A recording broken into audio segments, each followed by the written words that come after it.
All right. I'm excited to be here and welcome to the premiere episode of Climate Actors series. I'm glad to be here and it's an awesome time. I believe it's going to be an awesome time. And at the Energy Intelligence, our aim is to promote sustainable practices across all sectors. And the Climate Actors series is a platform where young professionals come to share their experience and their journey in the climate and the energy sector where they are. So today, I'm glad to welcome to our premiere episode, Verel Rodrigues. Uh, you are welcome to the first episode of Climate Actors series. Thank you, Loja. Good to be here. Yeah. So, Vero is a climate activist and an energy engineer. He studied mechanical engineering at his bachelor's level and did renewable energy engineering also at his master's level. He's an energy expert based in the UK, and we are glad to have him here. If you are just joining us, you're welcome. Feel free to ask questions during the time we'll be asking various the questions if you have some questions for him. And just give us some likes, subscribe to our YouTube channel, and follow us on our social media platforms. And we'll be glad to have you engage with us. So I'm really excited to be here. Vero, I don't know about you, but I'm glad to be here to have this interactive session with you. Mhm. So Vero, could you just say hello to our viewers before we begin? Yeah, Yeah. no, I'm really happy to be here and quite excited for the questions that you're going to ask me as well. And glad to be sharing whatever experience and knowledge that I've sort of got in the past few years about climate activism and just being involved in different industries as well. So yeah, looking forward to this. And hi everyone. And yeah, please do ask questions, and I'd be happy to answer them towards the end if you have some time. Right. Awesome. Good. All right. So I think we're gonna jump into the session just to keep the time. And Yeah. yes. So Verel, first of all, I'm going to be asking you this question. So you are in the climate and the energy, renewable energy sector. We would like to know what inspired you. What you know uh, what inspired you to join the climate sector and the renewable energy sector? Because you are both in the two sectors, the renewable Mhm. energy and the climate sector. So what interested you to go into this career path? No, yeah, really good question to begin with. I think I have sort of been an environmentalist for most of my life. Always sort of cared about the environment, but I think so. It was in my final year of university when I was doing mechanical engineering. I did a module on sustainability, sustainable manufacturing, actually, and that's when I learned about climate change more in detail. And when I studied it more in detail, I sort of realized like this is a serious issue, and like no one, hardly anyone was doing anything about it. This is like back in 2016, although at that time climate change was already sort of quite a big thing. But so I was shocked, and I wanted to have the ability to maybe do something about it, and that's when I was like, okay, I'll do my master's in renewable energy, hoping that I could possibly make a difference and sort of bring an end to the climate crisis. And that's when I chose to do my master's in renewable energy the following year to sort of get some skills on that in that sector basically. On the other hand, so one side I was kind of learning about climate change, basically doing research and everything, and on the other hand, my family are from Goa in India, and I was also experiencing the effects of climate change. And I grew up in Dubai as well, which is a very hot country. Um, every time I actually went to visit my family in Goa, India, the climate would be hotter and hotter every year, and the beaches would get smaller and smaller, and that's kind of another sign of sea level rise. And I think for me, like, it was more sort of prominent because I was learning about it and sort of relating all the facts about climate change to what I was actually seeing. And I think that by itself was really shocking for me, and I thought I had to do something about it. So that's why I got into climate activism and started sort of speaking out against it rather than keeping quiet about it. And yeah, since then I've done everything I could to spread the word about the climate crisis, and also try to reduce my impact on the environment as well, and try to sort of live a low carbon lifestyle as well since then. Yeah. Oh, awesome, awesome, amazing, amazing. You really have some concrete points why you dived into the sector. And one interesting thing actually is that you lived, some parts of your life in Dubai, and Dubai, in terms of renewable energy, they are actually taking advantage of uh, their climate there, which is a bit hot, so they make sure they tap the solar energy. Mm-hmm. Yeah, Yeah. so nice, interesting. Um, so also, another question I would like to ask is, you work in a green energy company in the UK, Ecotricity. So I would like to know a bit about this company, and what's your major role? What do you like? What do you do at the company right now? Yeah, sure. So Ecotricity is well, we call ourselves Britain's greenest energy company, and one of the oldest renewable energy companies, actually, which was founded back in the 90s.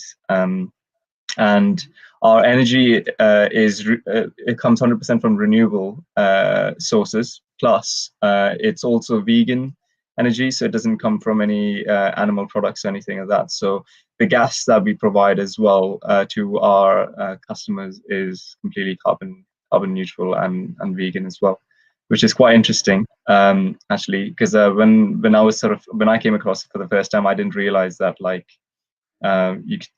I did realize that energy could be vegan, but when I looked more into it, I realized, wow, like, well, you can, a lot of companies sort of do use waste from the animal industry to make biogas and stuff for that.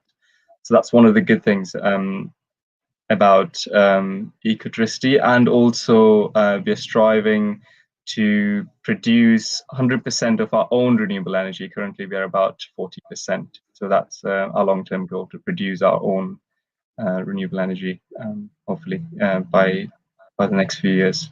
Yeah. And so yeah, my role at the minute is energy expert. I just joined the company three months ago now, almost 3 months ago. I've been wanting to join them for quite a long time. So I'm currently just managing customer data, and then eventually I want to get into a role which has a bit more impact. But yeah, still very new to the company and trying to find my feet in different areas. Yeah. Oh, awesome. Cool. That sounds interesting. And one other, the part where Ecotricity says they are also vegan got me, intrigued. When I was also going, through the website, I was like, vegan. That's kind of it's kind of new to me, right? An energy company that is vegan as well. So nice work that Ecotricity is doing, and I mean that's what we want. We want Mhm. a cleaner atmosphere, uh, cleaner energy, that we reduce the pollution we are experiencing these days. So Mhm. awesome, nice work you're doing there. Yeah, thank you. So uh, another part of you, apart from the energy, is also climate activism, as you said earlier. So you've worked with Greenpeace and Extinction Rebellion, right? So Mhm. I we want to know, like, can you tell us a bit about this? these two organizations you worked with, uh, your experiences with them, and yeah, what inspired you as well to join them? Yeah, sure. Yeah.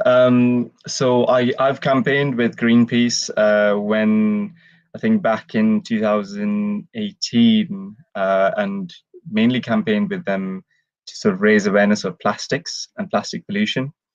Um, so at the time, I was sharing loads of articles on my social media pages, tried to try and sort of get people more aware of how plastics are having a negative impact on marine life, plus also causing so much pollution on the land as well. So we campaigned at supermarkets to try and get them to reduce the amount of single-use plastics in their their products, which was quite a really important thing to do at the time. Um, and to be honest, yeah, it worked quite well. I think like a lot of the supermarkets said, brought targets out that they said that a lot of supermarkets in the UK basically have said that the majority of their plastics, plastic packaging, or majority of their packaging will be recyclable by I think a few of them have said 2025. So I think it's good to see them bringing those targets out. And I mean, I completely understand we've got a lot of work to do to sort of to do on plastic pollution, and it's nowhere enough as yet because there's so much plastic still going into the oceans. And now we have the issue of plastic masks being in the ocean as well, because Yeah. since the pandemic has come about. So still a lot of work to do, but for me, I think so that's kind of like where I started off my activism and campaigning, starting off with Greenpeace, and then Extinction Rebellion came about. This was I heard about Extinction Rebellion in 2019, early 2019 actually, and when I heard of them, I instantly like I was in awe because I heard of a company for an organization, sorry, for the first time that is actually sort of taking direct action to raise awareness about the climate crisis. And like for me, that was really important because they were actually treating it like it's an emergency, whereas everyone else kind of knew about it but wasn't really taking action. You know, we humans have that thinking that like someone else will take action. Say it's Yeah. someone else's problem, someone else will take the action instead of like us doing it ourselves. So whoever I found within Extinction Rebellion were actually sort of determined to get the government to act on the climate crisis, and we were quite successful in that, to be honest. We got the UK government to declare a climate emergency to begin with after the first protest we had in April 2019, it was, and following that, they also set a net zero target of 2050, which I think is not good enough. I think it's too late, but yeah, and I think we're still campaigning to do as much as we can to reach net zero as fast as possible.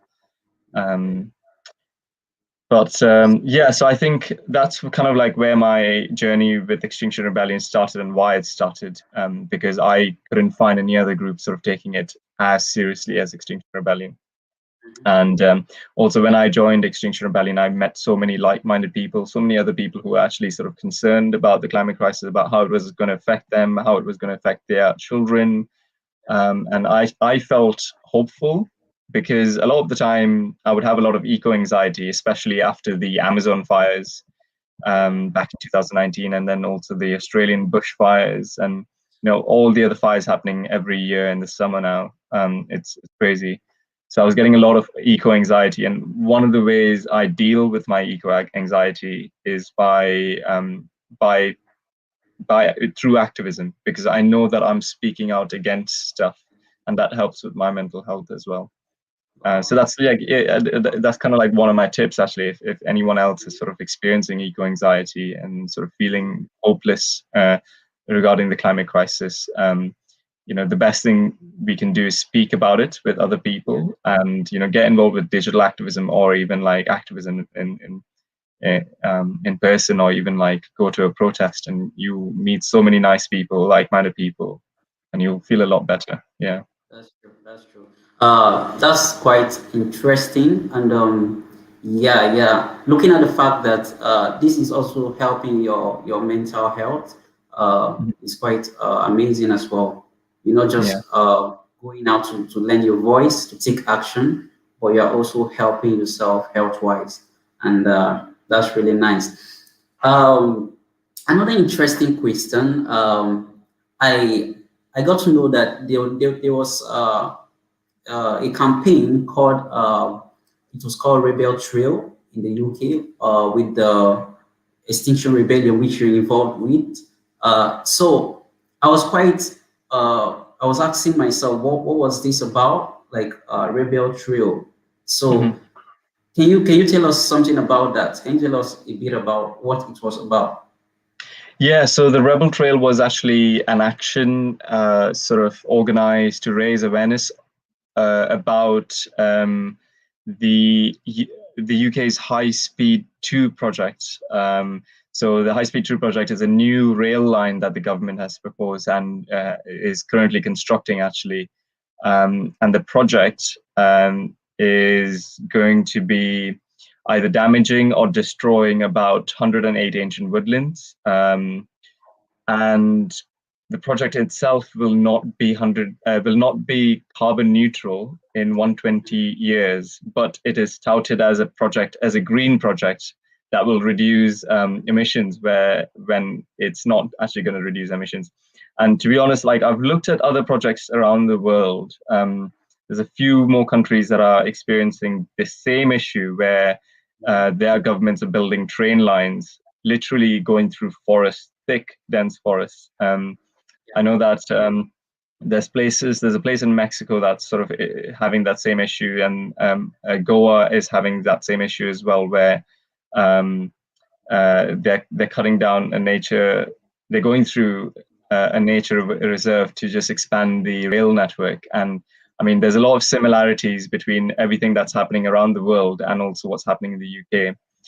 We are seeing governments sort of going against the Paris Climate Agreement and going against all of these net zero targets, and they sort of greenwash, Yes, exactly. saying that, you know what, like yes, we're cutting down these ancient woodlands, but we're going to plant saplings, we're going to plant thousands of trees, but planting new saplings, new trees is not the same as the amount of carbon that a mature tree absorbs, because saplings, first of all, their likeliness of surviving in the age that we're currently in is very unlikely because of the heat and the extreme weather that we currently have.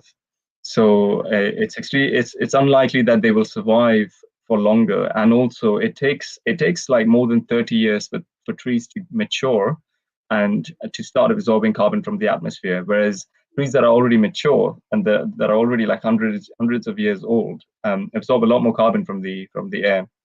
So we can't just cut down trees and plant it with a sapling and think that it's mitigating for one another, but it's not. And I think a lot of these governments say that, we're doing a lot of mitigation when it's actually not the same. You can't replace an ancient forest with newly planted saplings. It's not the same. So that's what this Rebel Trail was about. It was actually a walk from Birmingham, a city in England, a walk from Birmingham to London along the line of HS2, along this rail line, basically, just sort of raising awareness about, and also we got to see how much of the woodlands was being cut down, and like all the trees that are sort of being decimated, and all the areas that are being turned into just like brown land, basically.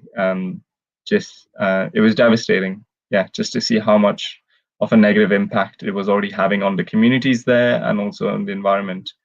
And we're still campaigning against HS2.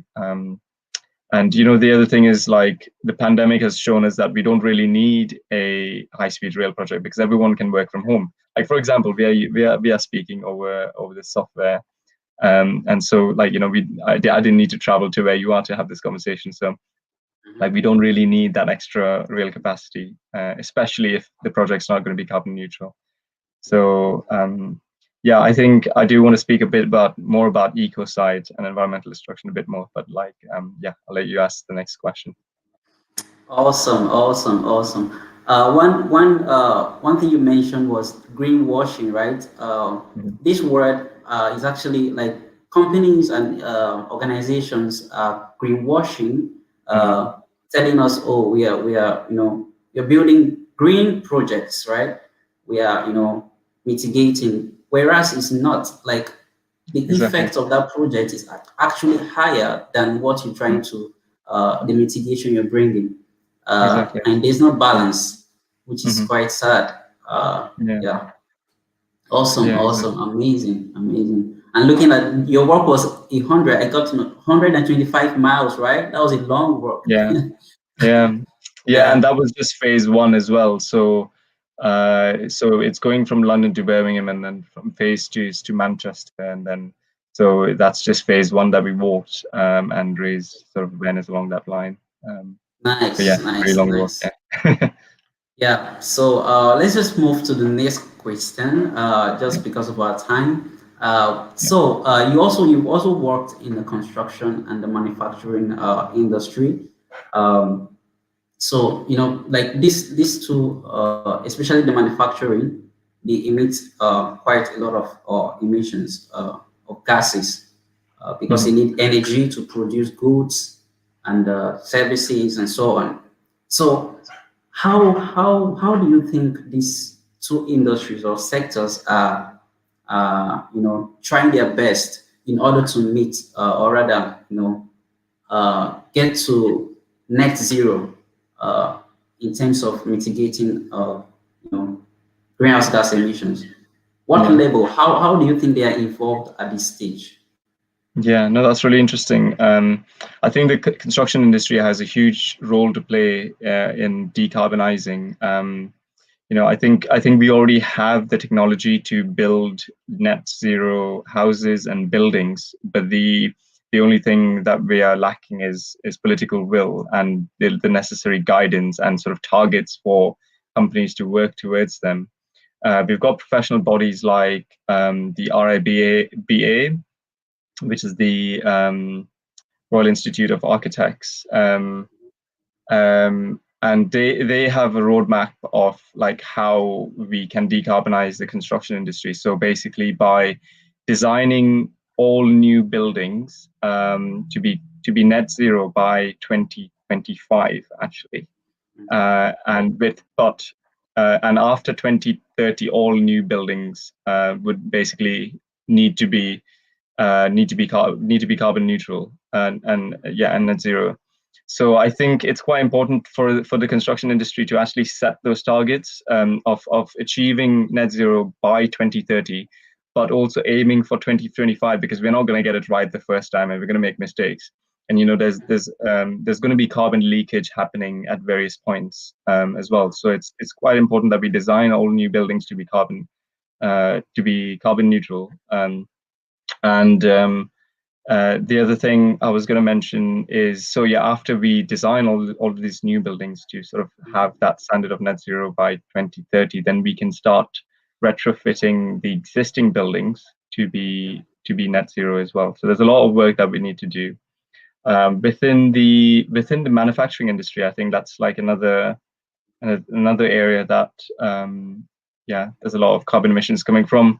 Um, and I mean, so I did my research project on hydrogen, actually, and how hydrogen can be used to decarbonize the transport industry and also the energy industry. And I do have high hopes for green hydrogen playing a crucial role within those sectors and within the manufacturing industry as well. But particularly green hydrogen, not Yeah, blue hydrogen, because blue hydrogen comes from fossil fuels, and we yeah. don't want hydrogen coming from fossil fuels.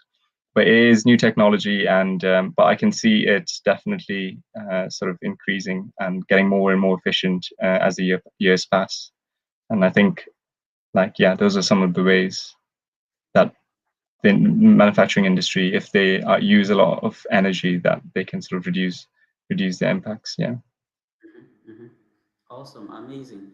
Yeah, and I'm glad that some of them actually are doing their best to cut down their emissions.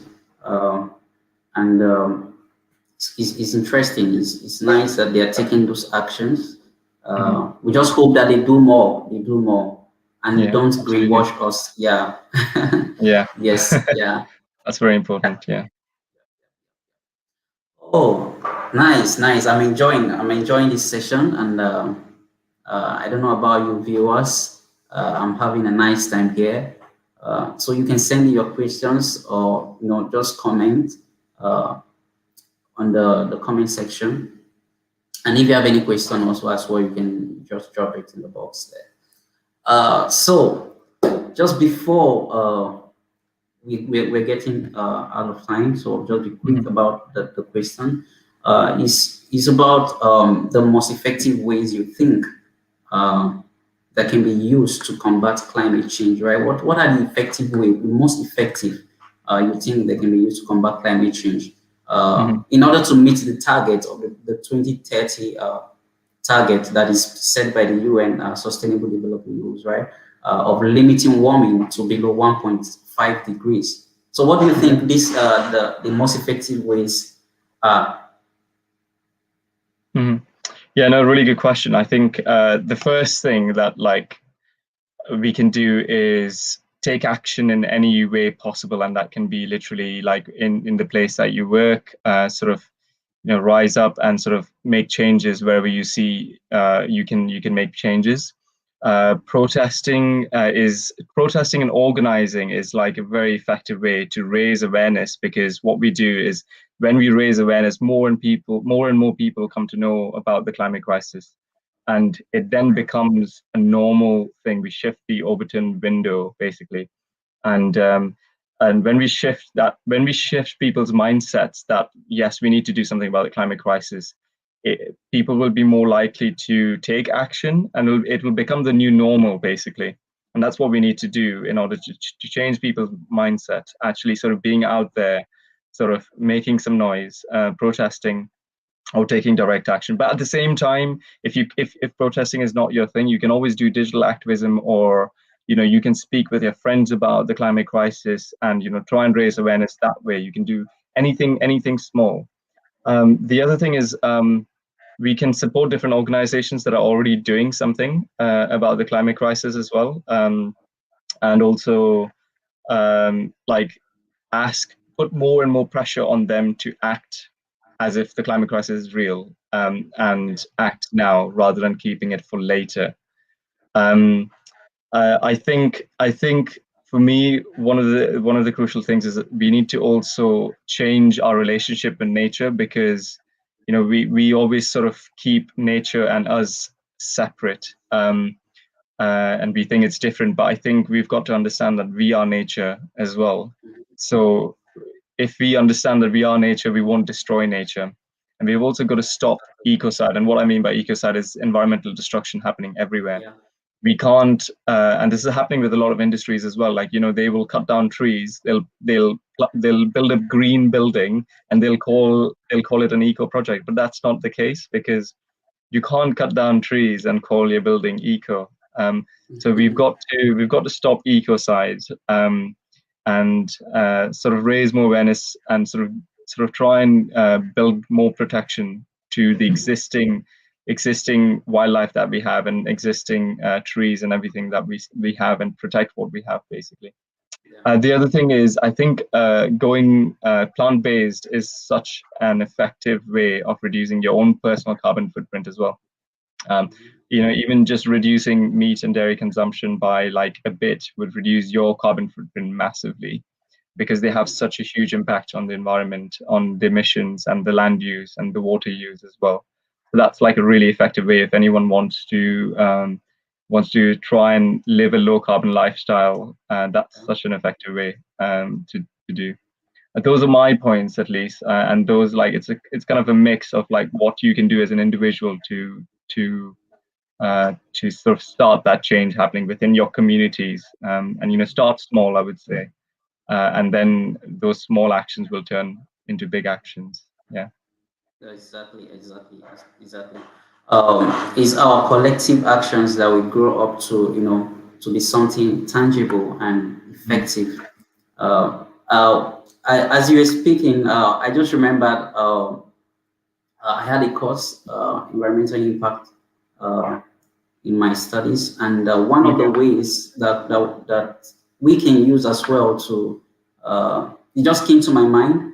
One of the ways we can use to reduce impact on the environment is something called brownfield redevelopment. Actually, what the concept is, using already developed areas to develop new projects, like making use of lands that have been used before to redevelop new projects instead of going to green virgin lands to cut down trees and building new projects. So we can use areas that have already been used before and then develop new projects. It just came to my mind. Awesome, awesome. Yeah, Nice, nice points. that's really important. Yeah. Yeah, And I nice think points. also like we can also reuse, like rather than knocking old buildings down, we can try and retrofit the existing building and make it usable for us rather than sort of knocking it down, building it new, and that would sort of increase carbon emissions. I think using what we have is quite important as well. Just going on what you're saying, Yeah, awesome. Nice, nice. Oh wow, I I think we are out of time, but just before we go, I have a last question I would like to ask you, and it's like, what advice do you have? You're a climate activist, right? So what advice do you have for young climate activists out there? What is that advice you want to give to them? Yeah, I think speak out, because you know how the climate crisis is going to affect your generation and your children's generation, and the generations to come. I think speak out against the climate crisis. Explain to people how it's going to affect them, and how it's going to affect, like how it's going to have impacts on the local people over there and the economy, and sort of try and make them sort of really interested in this issue, so that we can all sort of start to talk about it and start to act as if like it's a real threat that we're facing. I think organizing and protesting is like an amazing tool that we can have. And I'm aware that not everyone can protest, but in any way possible, if you can speak about it, that's the best thing. Get involved get involved with your local community, and see how and what actions you can sort of do within local communities, and join a campaign and find like-minded people. I would say that's very, very effective. If you're with like-minded people, you're more likely to take action, and you'll be happier as well with a group of people doing something about the climate crisis. So yeah. Awesome. Nice, nice. Oh, nice points. Wow, I don't know. We're actually out of time, but we just have to leave it here for today. Yeah. And to our viewers, thank you very much for joining us today. It was really a nice conversation with Verel today, and thank you very much for being our guest today. And we are No really problem. grateful to have you. Yeah, yeah. And to our viewers, thank you for joining us, and keep following us on our social media platforms. Subscribe to our YouTube channel, and stay tuned for more contents to come and more conversations that will, help us to take action and in combating climate change, and also in, involving ourselves in the clean energy sector. Thank you very much, Verel, and I wish you a nice evening, and yeah, take care. Thank you, Elijah. Yeah, no, it was a pleasure to be here, and I hope the viewers liked our conversation. And yeah, keep in touch. Yeah. Take care. All Thank you. right. Bye-bye. Bye. Bye bye.